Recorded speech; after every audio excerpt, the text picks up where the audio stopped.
have a lot of moments where I'm like shy and I don't want to be, I want to be like away from people, but I think certain challenges always make me have to step it up, and so I push myself a lot. Life begins outside of your comfort zone, and sometimes it's good to push yourself and do the unexpected, and you never know what you might find. You will never know the answer unless if you ask.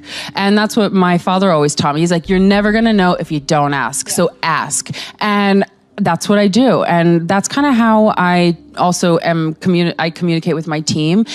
We know we're a team, but also we know that we can talk very directly to each other because that's how we set it up from the beginning. Right. And whoever the boss is, you set the tone. This is your arena. So however you set the tone is the way things are gonna go. So I always set the tone with kindness first, and then let's get ish done, baby. I think it's always part of life to have some knocks as well as some successes, and to take risks, and to learn. So I think it's healthy for everyone to lose a job as well as to gain a job. You can't really form other people's opinions of you, I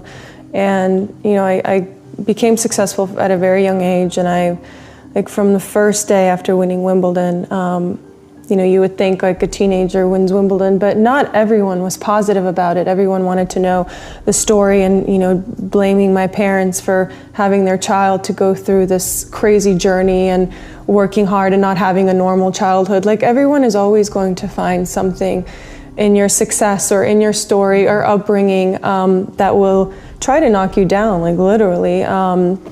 Whether it's their purpose, whether it's a news outlet, whatever it might be, you never know the intention. But yeah, I don't want to form people's opinion. I just want to be and live true to who I am every day. And then that's the only thing that I can do. You can't really control what other people think of you or how they end up remembering you. If you took money off the table, if you didn't give a shit what anybody else thought, what's the thing you would love to be doing with your life? Seriously. Do you dream of being a professional photographer? Do you want to open your own restaurant? You always thought about traveling the world and entertaining kids with your juggling skills. I don't know, it's your life. You get to choose what you want to do. Be honest with yourself. What is it that you would want to do with your life if you didn't have to pay the bills doing it? Another thing you can ask yourself, who do you find yourself sort of envious of? Like you look at their life and you just think, gosh, how awesome that they get to do that. Well, once you have that answer for yourself, you've gotten really honest, you've pushed the bullshit aside, and you've really asked it for yourself and answered the question honestly, all you got to do is explore it. That's it. Just find one thing that you can do to enrich and expand your knowledge about it. Find one course online, Google the topic, stalk people that are pursuing this line of work. That's how you start to do it, one step at a time. So start with answering the question, what do you really want, with a massive dose of honesty. Google the topic and find one thing that you can do, just one. Push yourself and start to explore it. If you were to wake up and do that every single day, spend 10 minutes a day, you would be startled, astonished by what your life looks like in a matter of a year or two. Because I believe ambition is not a dirty word. It's just believing in yourself and your abilities. Imagine this. What would happen if we were all brave enough to believe in our own ability, to be a little bit more ambitious? I think the world would change. I say to my girls all of the time that your real work is to figure out where your power base is and to work on the alignment of your personality, your gifts that you have to give, with the real reason why you're here. That's the number one thing you have to do, is to work on yourself and to fill yourself up and keep your cup full. Keep yourself full. Now, I used to be afraid of that. I used to be afraid, particularly from people who say, oh, she's so full of herself. She's so full of herself. And now I embrace it. I consider it a compliment that I am full of myself. Because you only when you're full I'm full, I'm overflowing. My cup runneth over. I have so much to offer and so much to give. And I am not afraid of honoring myself. You know, it's miraculous when you think about it. One of the first ballet recitals that I danced in pointe shoes, and I was so nervous because it was the first time that I was going to get on stage. Everyone that I loved and care about was going to be in that audience. And I didn't want to let them down. I didn't want to let myself down. How I sort of learned to cope with that is just really to take that anxiety, that sort of adrenaline, and actually pour it into something productive, meaning like what can you do to best prepare for that moment. So when it came to the point where it was showtime, it was time to get out on that stage, I knew that I did everything I possibly could to get out there and feel amazing and just perform. And I think something clicked in me. However, it doesn't always go right. There was a time, I remember I walked in a Fendi runway show and I, made a little slip and kind of slipped off the runway. But all you can do is do your best. Even when you make mistakes, sometimes those can be the most important experiences to learn from. It's so hard. I thought doing this research, I thought going into it, there were authentic people and inauthentic people. Mm-hmm. I did not find any evidence of that at all. What I found is authenticity is a practice, and you choose it every day, sometimes every hour of every day. And it's a practice. It's not, I just wake up and, hey, I'm authentic. It's that when you walk into a meeting, you have to make the choice. Am I gonna show up and let myself be seen? Am I gonna raise my hand and say, wow, y'all look super excited. I don't know what in the hell you're talking about. I'm so lost. That's a choice. Yes, Right? Mm-hmm. And make that authentic choice, you gotta let go of the fakeroo, I say. Yeah. I call it the fakeroo. But you know what? I have found, I consider myself to be an authentic person, but when I am inauthentic is when I've allowed myself to be around people who were not, and then I have to fake it to be with them. Oh, for sure, it's contagious. Yes. So they're faking it, Yeah. and you're in that situation when you do that, that kind of, you're laughing at jokes that aren't funny, you're pretending to be comfortable when you're not, and lose your own authenticity. Yeah, and I do it. I feel like when you undertake any big task, you kind of have this crisis of faith in yourself, and you're like, I can't do it. I just can't. So I had that, and for a brief moment, I was like, I guess I'm not going to do the role. I can't do nudity, and I would never be good enough for this anyway. And then the thought occurred to me, oh, I guess who's going to play it then? And then that just infuriated me, the thought of someone else playing my role. I was like, well, they couldn't possibly do the role. No, I have to do it, because no one else could possibly do the role. So yes, I had my moment of my crisis of faith. I haven't actually been given a piece of advice that I can recall right now, but I guess when anyone asks me, like, what should I do? I'm just like, just do anything. Anything will lead to something else, and you just got to get out there and take a chance. Even if it's unpaid work, whatever it is, it will lead to something better, so do everything. Do everything. Yep, do it all. Don't solicit feedback on your product, your idea, or your business just for validation purposes. Be really careful about that. You want to tell the people that can help move your idea forward, but if you're just looking to your friend, coworker, husband, wife for validation, be careful, because out of love and concern, a lot of people will express some concerns, and it can stop a lot of multi-million-dollar ideas right in their tracks in the beginning. So today you should think, okay, my co-founders, do we cover a lot of surface area? Do we have different skill sets? And is it somebody that I trust fundamentally?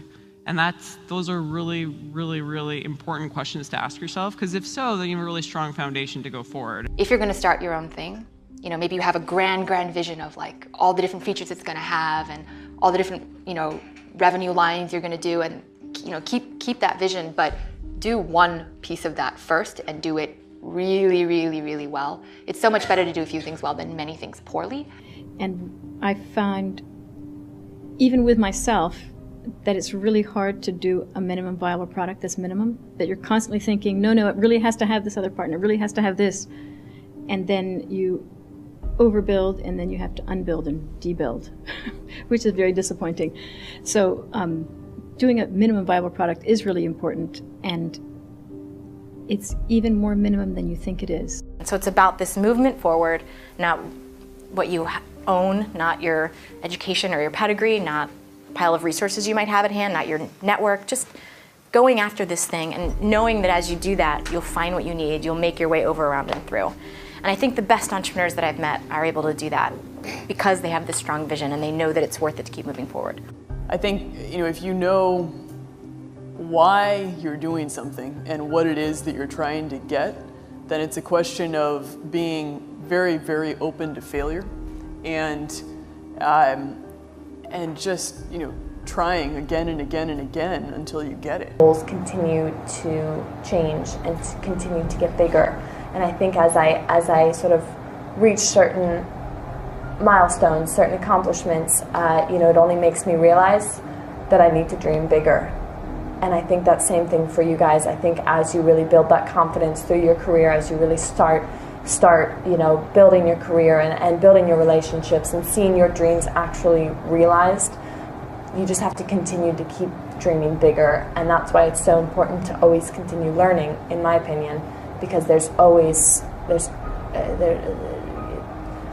you've never made it. I think we all can always continue to do more, and to be better and bigger. I definitely see this, everyone seems to have this aspect of rushing to get to the next step and rushing to make a certain amount of money. And when I think of goals, I don't necessarily think of specifics.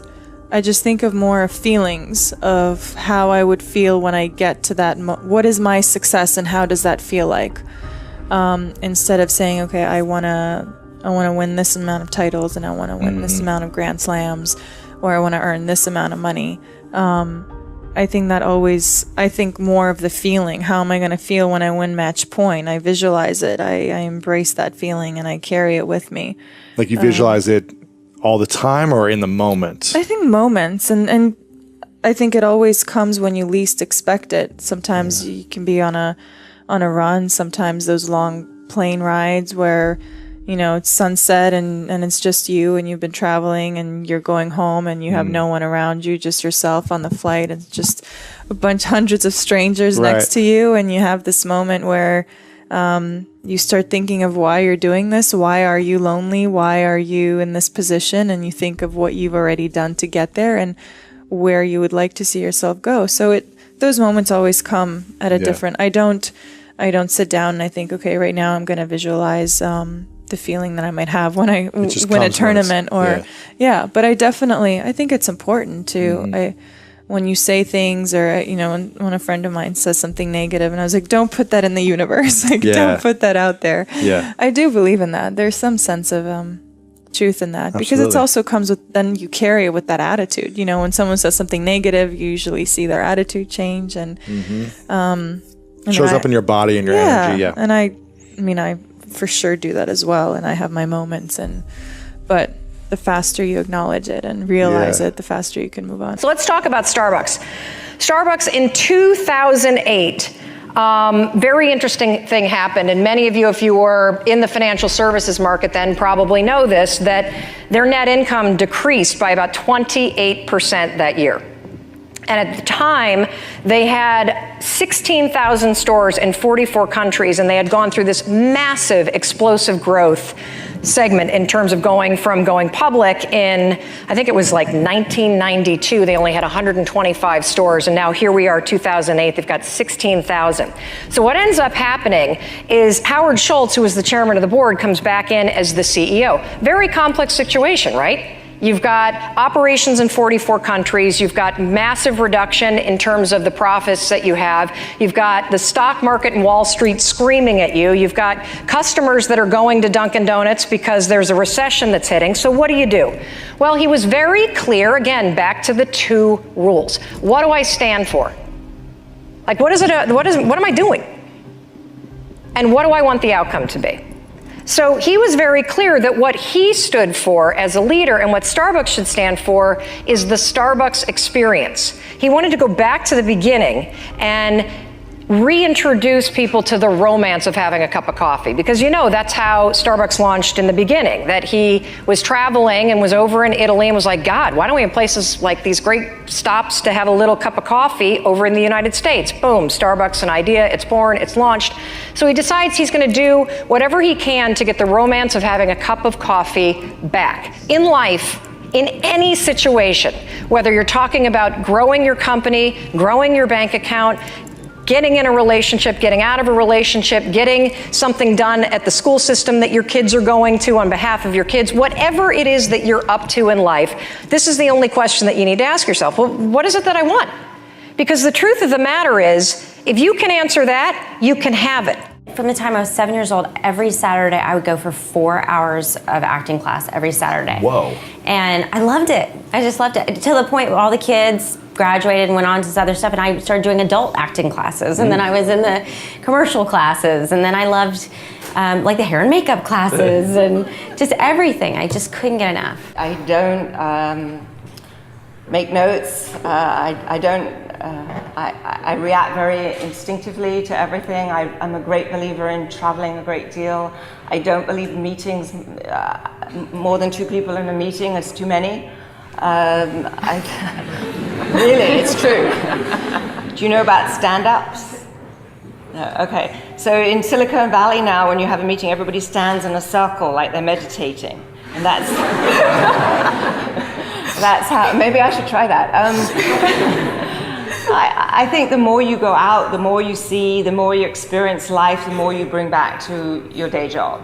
So as I was trying to say in my remarks, I think the problem about big corporations is you get a lot of people my age trying to hold on to their jobs and clinging on to their pensions and their retirement, and they're not experiencing new things, and they don't like change and they don't like disruption. So either they don't make a decision or they say no, and as a result they stagnate.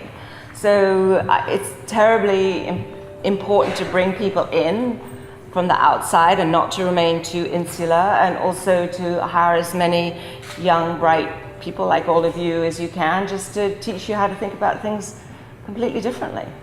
I don't know, there's a lot of negativity to some degree, a lot of grind. It just kind of feels like the grind a little bit. So I just kind of felt like it wasn't a space that I wanted to be in as much anymore. Like I want to be in a happy space where I'm just doing things that bring me joy, and it wasn't doing that as much, or I was noticing it. I was noticing I was missing that or wanting it more. I think that's really what it comes from, is growing as a person and realizing, I think everybody's afraid to take chances and do something new in their life because they're identified a certain way, or they'll be judged if they don't do it, or judged if they do something different, and who are they now, and are they crazy, and what are they thinking? And, it's just life.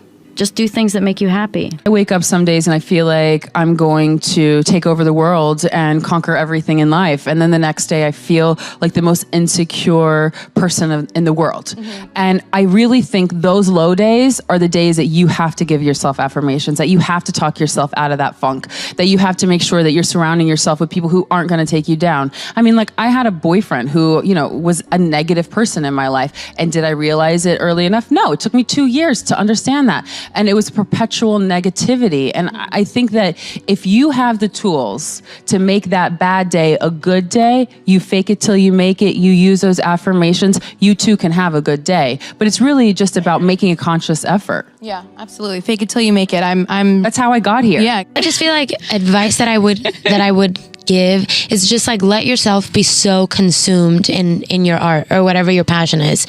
It's literally the greatest feeling in the world. It's like love. Like, it's, to just let yourself be just like swallowed whole by what makes you feel alive and what connects you to, the universe and that inner voice. There's nothing more beautiful than that. And it's such a selfless thing to share that, to share that with the world. Because I think I love that there's this quote, I can't remember it word for word, but this guy says something like, share your talent and share your dreams with the world, because what the world needs is more people who come alive. Something along those lines. Yeah.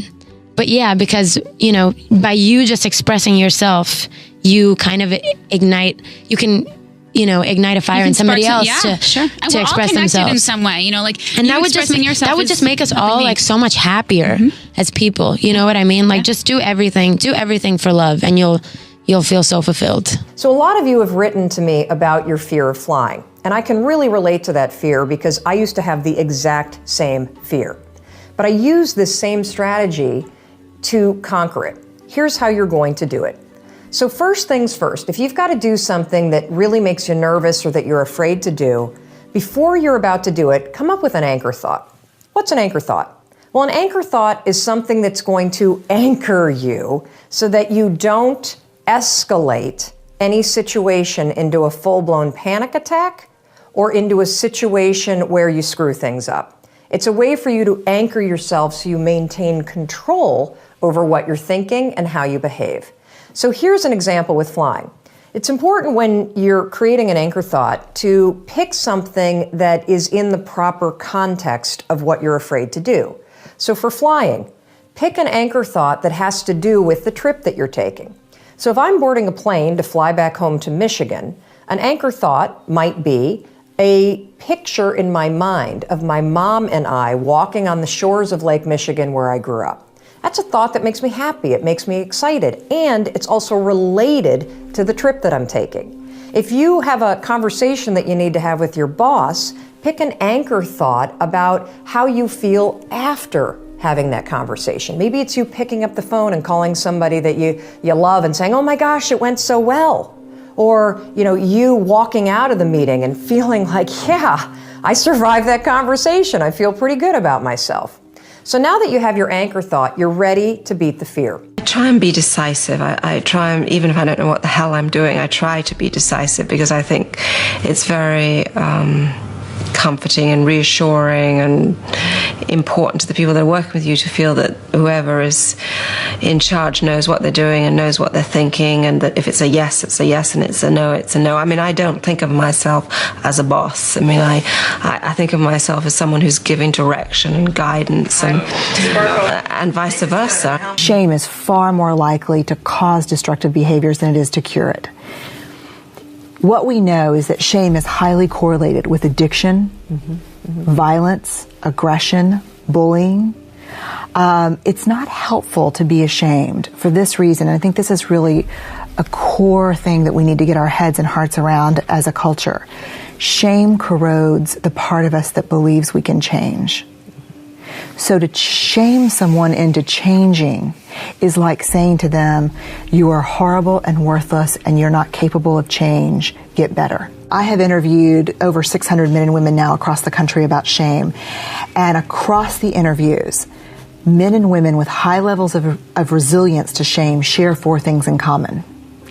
The first is they physically recognize when they're in shame and they know what triggered it. So let's say something happens at work, I make a mistake or something happens, and that warm wash comes over me. You know, that feeling, yes, yeah. We all know it. If I can physically say, oh my God, no, this is shame, I'm in shame, it's very helpful because we are not fit for human consumption when we're in shame. Okay. We need to pull away and get regrounded, take some deep breaths, and figure out how to respond. One of the things that makes shame worse is normally when we're in it, we act out. For example, the mother that I interviewed, she fills her car up, she goes into the gas station. She goes to pay. Her credit card's declined. The man shames her in front of the other patrons, makes her leave her, I think, her wedding band and her wallet and leave with just an ATM card. So she's filled with shame. She gets in the car, she slams the door. When she slams the door, it wakes up her 3-year-old toddler who's in the back seat, who starts screaming. What happens next? She starts screaming back, shut up, shut up. Right. So now she's in the shame of having this credit card declined, being belittled in front of people, and now having to deal with the struggle of I'm a horrible mom and why am I taking this out of my child? So men and women with high levels of resilience recognize physically when they're in shame and what triggered it. Okay. Then they practice critical awareness. How realistic are the expectations and messages that we put on ourselves or that others put on us that tell us who we're supposed to be? The third thing is men and women with high levels of resilience reach out. We've got to share our story. So they talk about it. They talk about it. You know, we breathe through it, we recognize we're in it, and then we call and say, hey, Patricia, it's me, you're not going to believe what happened. Can you listen? It's hard. And then we speak shame. You know, I try to explain to people the importance of using the word shame. And this is not just lay people. This is mental health professionals. Right. You know, we've got to use the word. It's different. If I were to call you and say, oh, Patricia, it's Brene, I'm so embarrassed. That would mean one thing, right? But if I were to call you and say, Patricia, it's Brene, and I'm really struggling with some shame, that's different. Yeah, it's a different conversation. Right. Shame cannot hold on when we name it. Right. So it's not just, you know, an academic pet peeve. I want everybody to get the semantics correct. Men and women with high levels of shame resilience use the word and talk about the emotion. It took a couple months to I was 17 at the time. I just finished high school 2 months earlier, and I'm now living in Melbourne. I mean, I was playing catch up really quickly anyway. I was living on my own in a new city where I'd never met anyone, 2-hour flight away from anyone I knew, and I had no money, and I was like just trying to find couches to sleep on at that point.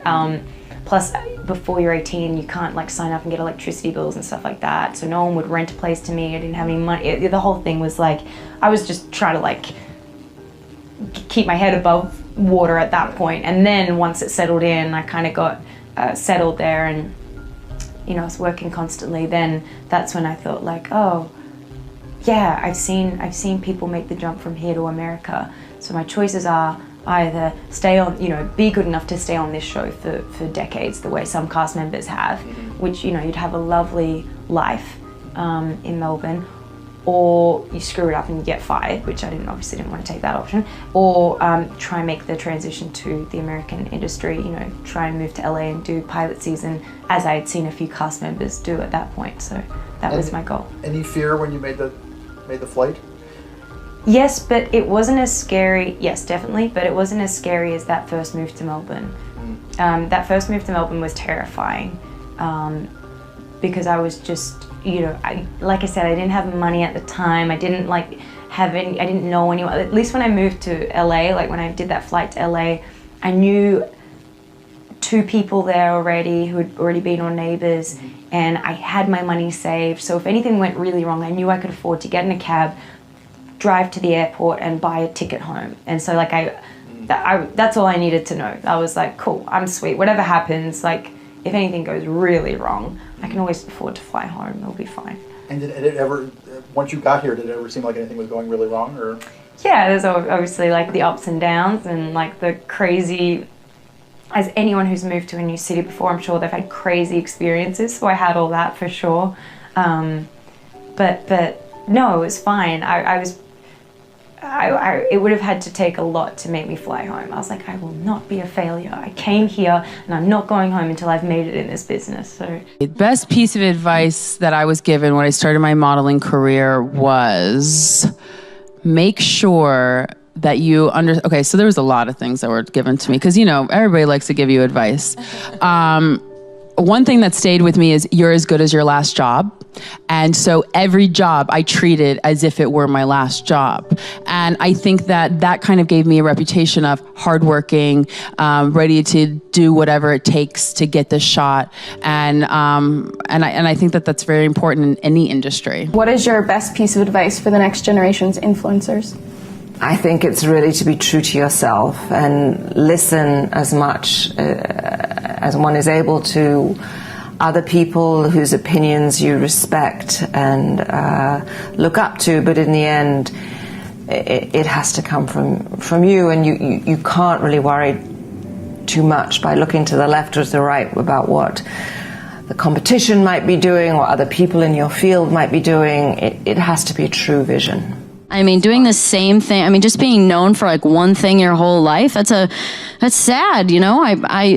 We all have so many interests, I'm sure. And so, you know, to get to make jobs of them all, or jobs, if you could call it that, but to make businesses out of them all, and see them on a daily basis in your light and how you visualize them is really cool and fun. And we can all do it. Mm-hmm. We all can do it. So many people are so afraid to try something because they're like, oh, like I can't leave my job because I have to pay bills, or, you know, it's like, well, start small then. But don't say you can't, because as many times as you say you can't, you're not going to. If you don't think you can, you won't. Thoughts become things. I do think that and it's not just in sport, but with other things, I do believe that the more you repeat certain things, whether it is writing, working on your, whether it's cursive letters or whatever it is, like when you work on something and you keep doing it over and over, it's inevitable that it will get better. And by that, you're creating this feeling of repetition, which leads to discipline. Like, you can do it over and over again. And that's one of my first coaches, Robert Lansdorp, who I speak about in the book. Like, that was his philosophy, is I would take a lesson from him, and his philosophy was just hitting and grinding, and it wasn't about patterns or anything, which, I could get from somebody else. But what he gave me is that feeling that I could hit the ball from any part of the court and feel like I could do it with closed eyes and make it and know exactly where it's going. And for me, it started at a young age. Like, my mom would make me memorize this Russian literature that I did not appreciate at 5 years old. It was very difficult, and I didn't know what it meant.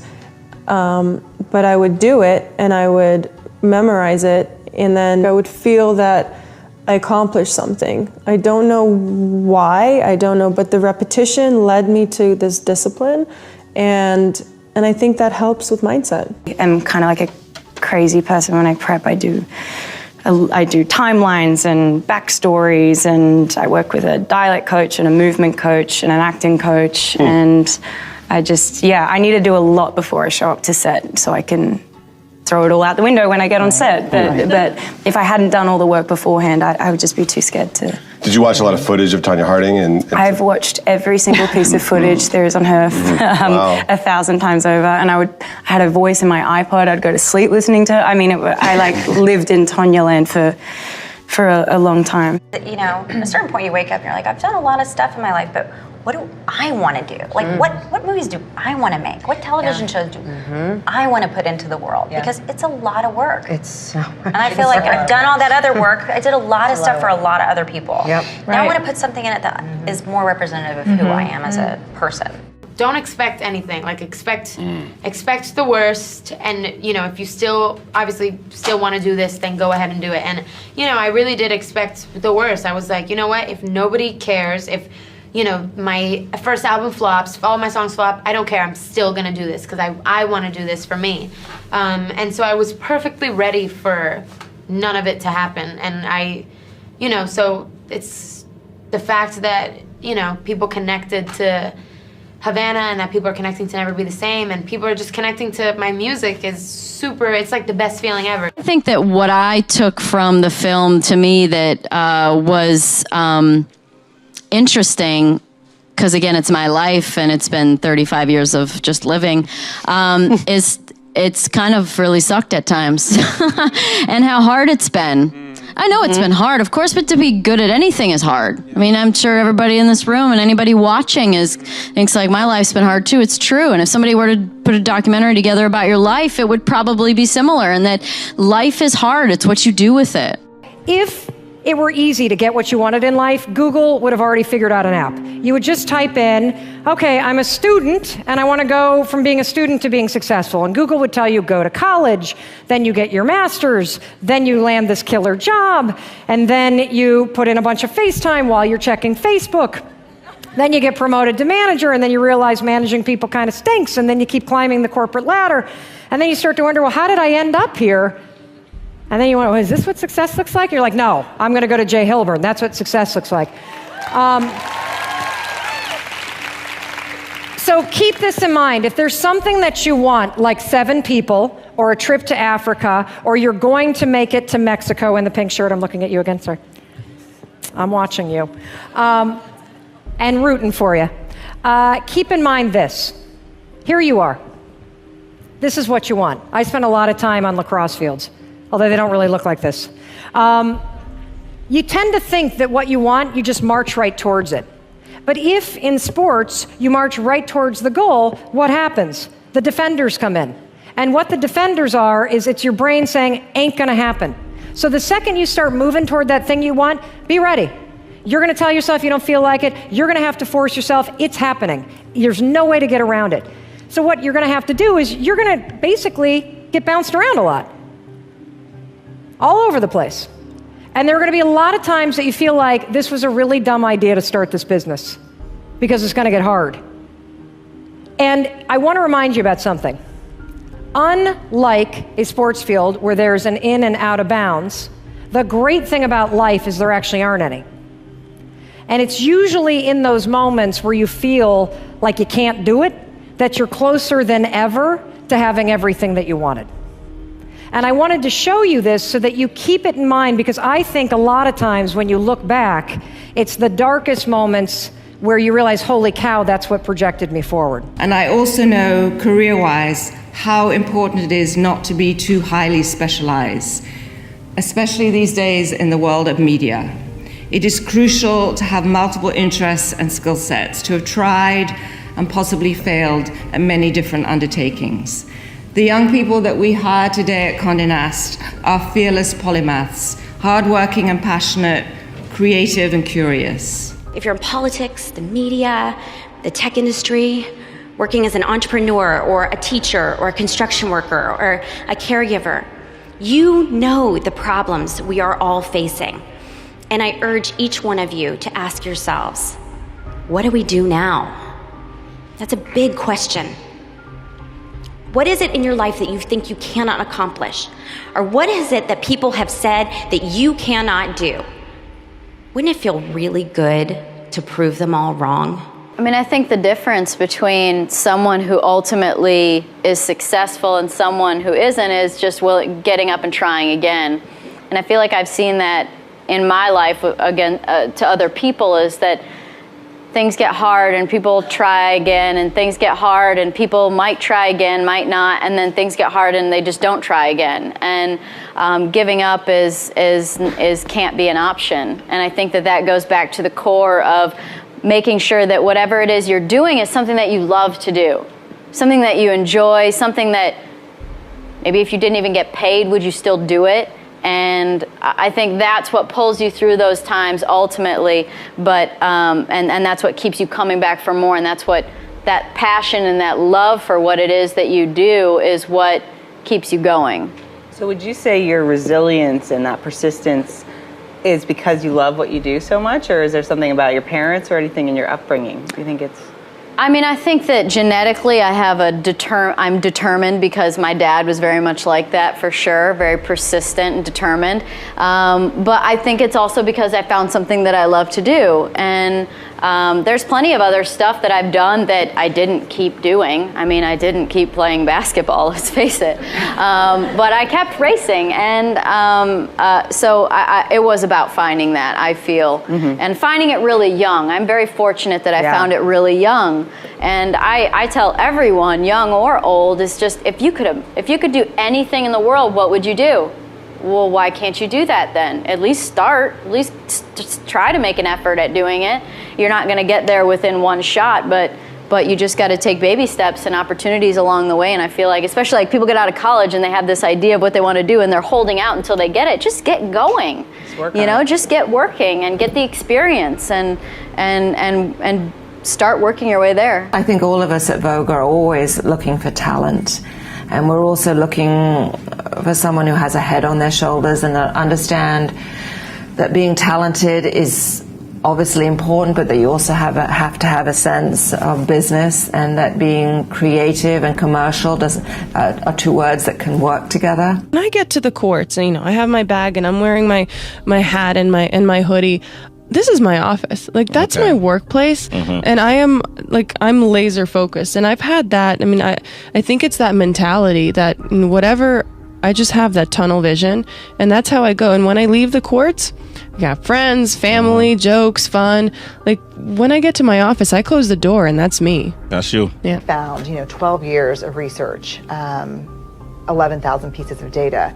I did not interview in all that time a person who would describe themselves as joyful or describe their lives as joyous who did not actively practice gratitude. And for me, it was very counterintuitive, because I kind of went into the research thinking that the relationship between joy and gratitude was, if you're joyful, then you should be grateful. But it wasn't that way at all. It was really that practicing gratitude invites joy into our lives. And when I say practice, I think this is the part that really changed my life. It changed my family and the way we live every day. When I say practice gratitude, I don't mean kind of like the attitude of gratitude or feeling grateful. I mean practicing gratitude. These folks shared in common a tangible gratitude practice. They either kept gratitude journals. Some of them did interesting things like at 1, 2, 3, 4, like at 12:34 every day, they said something out loud that they were grateful for. They, one of the things that we do, like we say grace at dinner. And so now after grace, we go around and everyone in my family says something they're grateful for. I mean, and what's interesting is when we first started, I have a first grade son, Charlie, and 8th grade daughter, Ellen. And at first I thought, and we've been doing it for a couple of years now, like they're gonna like, oh God, Mom. And there was a little like, this is, are you experimenting on us? There was a little bit of that. But now what's interesting, even after we did it for like a couple of weeks, that on those crazy busy nights where we're trying to like get to soccer and piano and homework, and Steve and I are just like, we say a quick prayer and we start eating, and my kids are like, whoa, what are you grateful for? And it's been extraordinary because not only absolutely does it invite more joy into our house, it also is such a soulful window into what's going on in my kids' lives. So there are some days when my 8th grader will be like, I'm joyful that there's a huge thick wall between my room and my brother's room, something just very, honest. But there are other days she'll say, she had a friend whose mother recently died, and she said, for a month she would say, I'm just so grateful that y'all are healthy right now. And so not only did it make us all more aware of what we had and more willing to slow down and really be thankful for the joyful moments we had, but it let me know where she was emotionally in her life. And my son is always, I'm grateful for bugs, I'm grateful for frogs, but sometimes he'll say, I'm grateful that you picked me up early, or, I'm grateful that I finally understand adjectives, So there's a great quote that says it's not joy that makes us grateful, it's gratitude that makes us joyful. And it's by a Jesuit priest. And I guess I was just amazed to find that bubble up so strongly in the research. It's life-changing. Well, I'm very driven by what I do. I am certainly very competitive. What else am I? Needy? I'm probably very needy, yes. A bitch. Perfectionist? Perfectionist. Well, let's try bitch first. Well, I hope I'm not. I try not to be, but I like people who represent the best of what they do, and if that turns you into perfectionist, then maybe I am.